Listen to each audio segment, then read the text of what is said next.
University பாண்டிச்சேரியில் நான் படிக்கிறேன். ஏன்னா என் கூட படிக்கக்கூடிய கேரளா பசங்க, நார்த் இந்தியன்ஸ் பசங்க எல்லாருமே வந்து ஹிந்தி, இங்கிலீஷ் அவங்களுடைய லாங்குவேஜ் இருக்கக்கூடிய எல்லாத்தையுமே அவங்க பேசுகிறாங்க. கேரளா பசங்க மலையாளம், தமிழ், ஹிந்தி எல்லாமே பேசுகிறாங்க, இங்கிலீஷும் பேசுகிறாங்க. ஆனால் நம்மளால் ஏன் பேச முடியலை? ஏன்னா இங்கே இருக்கக்கூடிய எஜுகேஷன் சிஸ்டம் அப்படி இருக்குது. எனக்கு உண்மையிலே படித்தது எல்லாமே ஸ்டேட் போர்டில் இருக்கக்கூடிய எல்லா பால்வாடி, பள்ளிக்கூடம் எல்லாமே ஸ்டேட் போர்டு, காலேஜ் வரைக்கும் எல்லாமே நான் தமிழில் தான் படித்தேன். தமிழ்நாட்டில் இருக்கக்கூடிய ஸ்டேட் போர்டில் தான் நான் படித்தேன். ஆனால் என்னுடைய குவாலிஃபிகேஷன் எனக்கு நாலேஜ் பார்த்தோன்னா நல்லா இருக்குது. நான் லாங்குவேஜ் பெரிய ப்ராப்ளமாக இருக்குது. நம்ம இருக்கக்கூடிய ப்ராப்ளம் நம்ம பிள்ளைக்கு வரக்கூடாது. நாளைக்கு கவர்மெண்ட் ஸ்கூலில் சேர்க்கறதுக்கு நம்ம எல்லாத்துக்குமே பயப்படுறோம். ஏன்? அங்கே குவாலிட்டியான எஜுகேஷன் கிடையாது, நல்ல கிடையாது. ஏன்? நம்முடைய சிஸ்டம் அப்படி இருக்குது.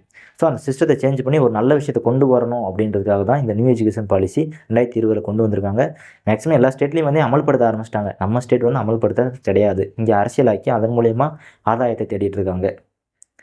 ஒரு ஜியு போப் வெளிநாட்டிலேருந்து வரக்கூடிய ஒரு நபர் வந்து இங்கே தமிழ் கற்றுக்கிட்டு தமிழை திருக்குறளை வந்து டிரான்ஸ்லேட் பண்ணி அவருடைய கல்லறையில் இங்கே ஒரு தமிழ் மாணவன் உறங்கி கொண்டிருக்கிறான் அப்படின்னு சொல்லி எழுதினார்.